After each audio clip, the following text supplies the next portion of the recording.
हमेशा की तरह आज भी जब किशोर देर से घर लौटा और दबे पांव अपने कमरे की ओर बढ़ा तो नीरा ने आवाज़ लगाई, कहाँ गए थे? कहीं नहीं माँ, बस दोस्तों के साथ खेलने गया था, कहता हुआ किशोर अपने कमरे में चला गया।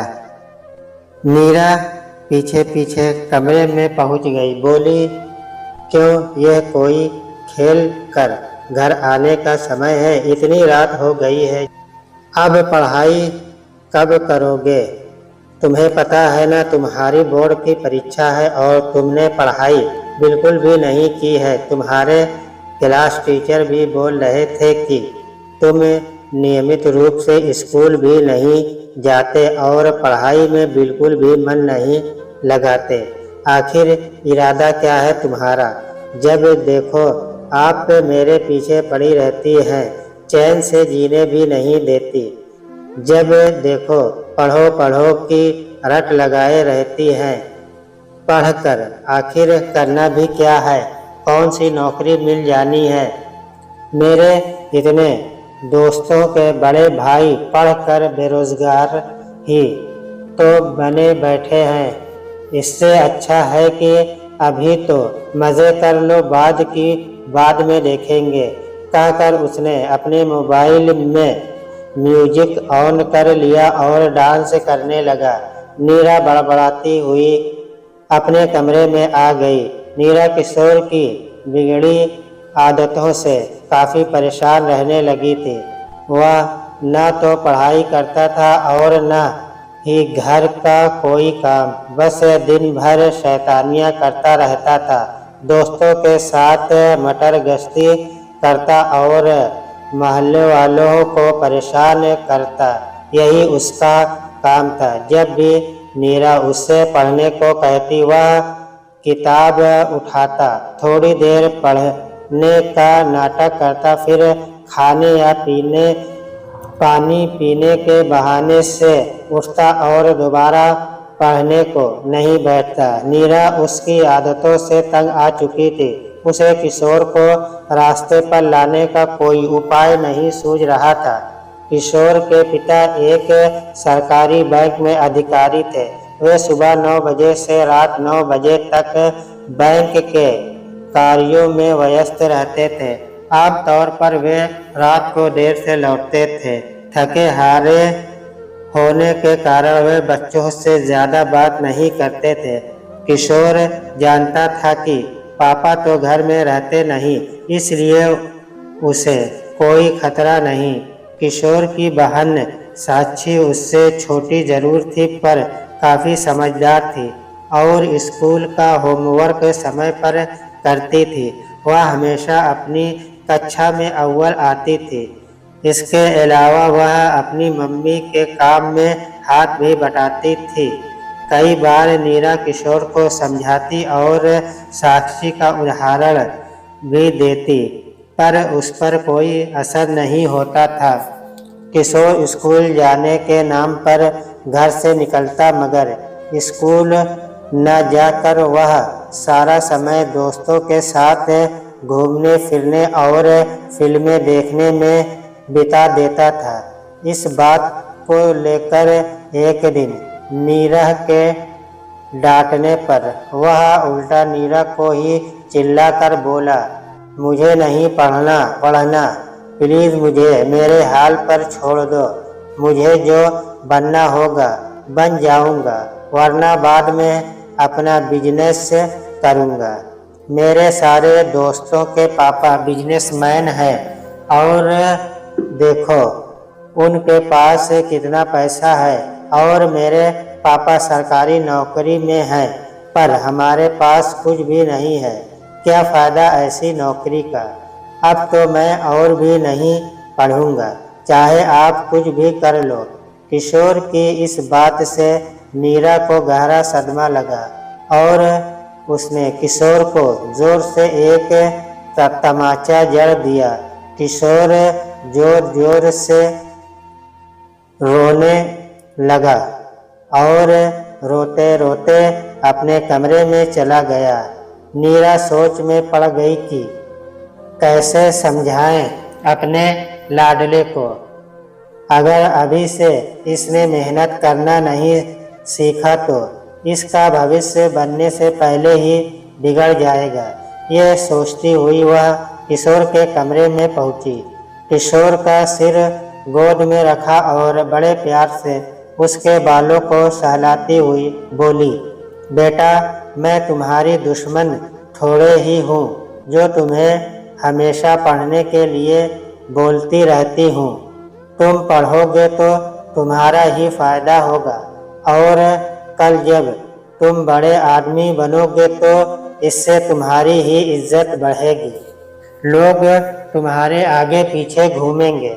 जब तक हम हैं तब तक तुम्हें हर खुशी देने का प्रयास करेंगे, लेकिन कल यदि हम नहीं रहे तो तुम्हारा क्या होगा? तुम्हारे पापा तुम्हें बिजनेस कराने के लिए इतने पैसे कहाँ से लाएंगे और बिजनेस में सफल होने के लिए भी तो पढ़ना लिखना जरूरी है। पर किशोर पर जैसे पागलपन सवार था। वह कुछ भी सुनना नहीं चाहता था।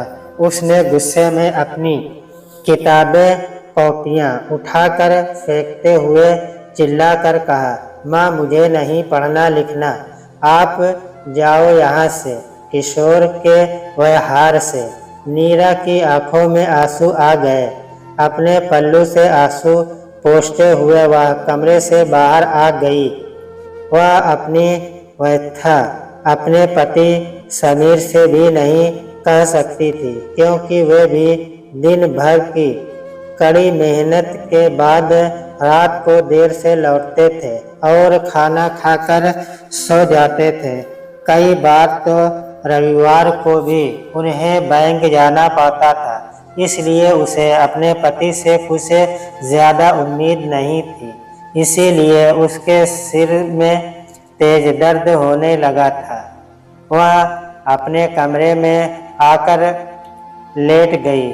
समीर लौटे तो उन्होंने नीरा को लेटे हुए देखा। प्यार से उसके बालों को सहलाते हुए पूछा, क्या बात है नीरा? आज कुछ ज़्यादा ही परेशान लग रही हो। कोई बात है क्या? नहीं तो ऐसी कोई बात नहीं, बस ऐसे ही सिर में दर्द हो रहा था, इसलिए लेटी हुई थी, नीरा ने कहा। वह किशोर के बारे में समीर को बताकर उन्हें परेशान नहीं करना चाहती थी। समीर को लगा कि ज़रूर कुछ बात है, वरना नीरा इतना परेशान कभी नहीं रहती। वे प्यार से बोले, कोई बात नहीं, तुम आराम से लेटो। आज मैं तुम्हारे लिए गर्मा गर्म चाय बनाकर लाता हूँ। यह कहकर वह रसोई की ओर मुड़ गए। नीरा से रहा नहीं गया और वह भी पीछे पीछे रसोई में पहुँच गई। तब तक समीर चूल्हे पर चाय की पतीली चढ़ा चुके थे। नीरा बोली, हटो जी, इतनी भी तबीयत खराब नहीं है कि आपके लिए चाय भी नहीं बना सकूं, और मैं भी इतना निष्ठुर नहीं कि बीवी की तबीयत ठीक नहीं और मैं उसके लिए एक कप चाय भी नहीं बना सकूं। कभी मुझे भी मौका दे दिया करो श्रीमती जी। मैं इतनी घटिया भी चाय नहीं बनाता कि तुम्हारे गले से नहीं उतर पाए, समीर बोले। समीर की बातों से नीरा के होठों पर हंसी आ गई और दोनों साथ साथ चाय बनाने लगे। थोड़ी ही देर में चाय तैयार हो गई। चाय की प्याली लेकर दोनों कमरे में आए। चाय की चुस्की लेते हुए समीर ने पूछा, अब बताओ, क्यों इतना परेशान हो? मुझसे कुछ न छिपाओ। हो सकता है मेरे पास तुम्हारी समस्या का कोई समाधान हो, और जब तक तुम बताओगी नहीं तब तक मैं कैसे समझ पाऊंगा। नीरा से रहा नहीं गया। उसकी आंखों में आंसू आ गए और भरे गले से ही उसने समीर को सारी बातें बता दी। समीर ने सारी बातें सुनने के बाद एक ठंडी सांस ली और नीरा के सिर पर हाथ रखते हुए कहा, कल की छुट्टी है, इस पर कल सोचते हैं कि किशोर को कैसे सही रास्ते पर लाया जाए। अभी किशोर गुस्से में होगा, अभी बात करने पर बात बिगड़ भी सकती है। सुबह दिनचर्या से नियुक्त होकर समीर ने किशोर और साक्षी दोनों को अपने पास बुलाया और बोले, आज मेरी छुट्टी है, कहीं घूमने चलना है क्या? हाँ पापा, कब चलना है? दोनों खुशी से उछलकर बोले, बस जितनी जल्दी तुम लोग तैयार हो जाओ। समीर ने जवाब दिया। याहू कहकर दोनों तैयार होने चले गए। थोड़ी ही देर में दोनों तैयार थे। तब तक नीरा ने नाश्ता लगा दिया। सभी ने साथ में नाश्ता किया। समीर ने गाड़ी निकाली और सभी गाड़ी में बैठकर निकल पड़े। अभी गाड़ी थोड़ी आगे बढ़ी ही थी कि रेड लाइट हो गई और गाड़ी रोकनी पड़ी। गाड़ी रुकते ही 2-3 भिखमंगे आकर भीख मांगने के लिए हाथ जोड़ जोड़ कर गिड़गिड़ाने लगे। समीर ने सबको डांट कर भगा दिया। इस पर किशोर बोला, दे दो ना 2 रुपया। पापा क्या जाता है, मैं किसी को भीख नहीं देता और जो लोग मेहनत नहीं करते उन्हें तो भीख भी नहीं दी जाती। मैं अपनी मेहनत की कमाई भिखमंगों में नहीं बांट सकता। किशोर उन भिखमंगों को देखता रहा। वे जिन गाड़ी के पास जाते सभी उन्हें भगा देते, यहाँ तक कि पैसे देना तो दूर, लोग गाड़ी छूने पर ही उन्हें डांट देते। किशोर ने कड़ी धूप में कई और लोगों को वहाँ कुछ सामान भी बेचते देखा, पर कोई भी उनसे कुछ खरीद नहीं रहा था। सब हरी बत्ती होने का इंतज़ार कर रहे थे। थोड़ी देर में बत्ती हरी हो गई और समीर ने गाड़ी आगे बढ़ा दी। समीर ने थोड़ी ही देर बाद सड़क के किनारे गाड़ी रोकी और एक जूता पॉलिश करने वाले को अपना जूता पॉलिश करने को कहा। जूता पॉलिश होने के बाद उन्होंने मोची को 2 रुपये का सिक्का पकड़ाया और चल दिया। किशोर ने पूछा, इतनी मेहनत के बस 2 रुपये? हाँ बेटा, जो लोग बचपन में पढ़ने लिखने में मेहनत नहीं करते, बाद में उन्हें मेहनत भी ज़्यादा करनी पड़ती है और पैसे भी कम मिलते हैं। किशोर सोच रहा था कि एक और हम लोग ऐसी कार में चल रहे हैं, दूसरी ओर इन्हें कड़ी धूप में 1-2 रुपये के लिए कितनी मेहनत एवं संघर्ष करना पड़ रहा है। अब वे लोग शहर में लगे एक मेले में पहुँचे। मेले में वे सभी खूब घूमे फिरे, खाया पिया, मस्ती की। इस तरह से शाम हो गई और वे गाड़ी में बैठकर वापस चल दिए। वापस लौटते हुए समीर ने अपनी गाड़ी एक बड़े से गेट पर रोक दी। गेट पर लिखा था, मोहित कुमार IAS जिला अधिकारी। गेट पर 4 पुलिस वाले खड़े थे। पापा ने उन्हें अपना कार्ड दिखाया और बोले, DM साहब ने बुलाया है। उनकी गाड़ी की अच्छी तरह से तलाशी लेकर पुलिस ने गाड़ी को अंदर जाने की इजाज़त दी। बंगले में प्रवेश करते ही किशोर ने देखा कि कितना बड़ा और सुंदर बंगला था। चारों ओर बड़े बड़े पर्दे लगे थे, झूलने के लिए झूला और खेलने के लिए गार्डन और न जाने क्या क्या। इस बंगले के सामने उसका फ्लैट बिल्कुल छोटा लगने लगा था। गाड़ी पार्क कर DM साहब के बंगले के अंदर जाने से पहले समीर ने दरबान से अपना कार्ड अंदर भिजवाया तो तुरंत उसे बैठक में ले जाया गया। किशोर ने देखा कि वह घर बाहर से जितना बड़ा था, अंदर से उतना ही शानदार एवं खूबसूरत था। घर में कालीन बिछा था और बड़े बड़े एवं खूबसूरत सोफे लगे थे। पूरा कमरा तरीके से सजा था। तभी एक नौजवान युवक ने कमरे में प्रवेश किया और सबका अभिवादन किया। उसने टेबल पर घंटी बजाई तो तुरंत भागता हुआ एक दफ्तरी अंदर आया और सामने सिर झुकाकर खड़ा हो गया। उस युवक ने कहा, जल्दी से चाय नाश्ता लेकर आओ।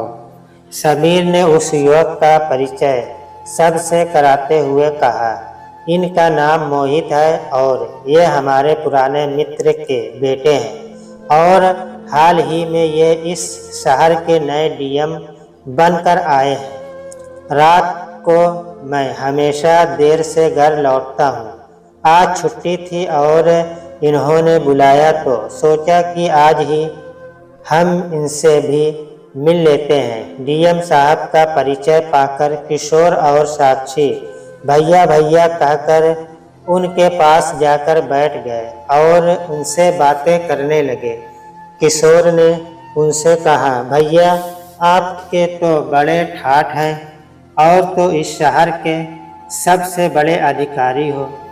कैसे बने इतने बड़े अधिकारी? मुझे भी बताओ ना भैया, मैं भी आपकी तरह बनना चाहता हूँ। क्या मैं आपकी तरह बड़ा आदमी बन सकता हूँ? क्यों नहीं, बस अभी से मन लगाकर पढ़ोगे और अपना लक्ष्य बनाकर आगे बढ़ोगे तो निश्चित तौर पर तुम भी मेरी तरह किसी शहर के डीएम बनकर या उससे भी बड़े आदमी बनकर आराम की जिंदगी जी सकते हो। मोहित बोले।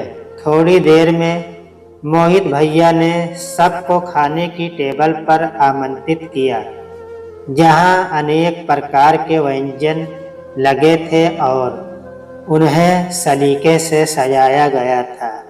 स्वादिष्ट खाना देखकर उनके मुंह में पानी आ गया और सबको भूख भी लग गई थी। सबने खूब खाना खाया।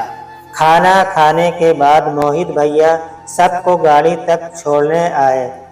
गाड़ी में बैठने के बाद सबने मोहित भैया को बाय किया और वापस अपने घर की ओर चल दिए। लौटते समय सब आपस में बातचीत कर रहे थे, पर किशोर चुपचाप अपनी सीट पर बैठा कुछ सोचने में मग्न था। लौटते लौटते काफ़ी रात हो गई थी। घर पहुंचने के बाद सब काफ़ी थक गए थे, इसलिए सोने चले गए। थोड़ी देर बाद ही समीर ने मीरा से कहा कि जाकर देखो दोनों बच्चे अच्छी तरह से सो गए हैं ना। मीरा ने जाकर देखा तो साक्षी अपने कमरे में सो गई थी, परंतु किशोर के कमरे की लाइट जल रही थी। कमरे से तेज गाने की आवाज़ आने के बजाय आज उसका कमरा बिल्कुल शांत था, पर कमरे की लाइट जल रही थी। नीरा ने सोचा कि आज वह थक कर सो गया होगा, कमरे की लाइट बुझा देती हूँ। भावुकतावश उसने दरवाज़ा खोला तो देखा कि किशोर अपनी स्टडी टेबल पर बैठा पढ़ रहा था।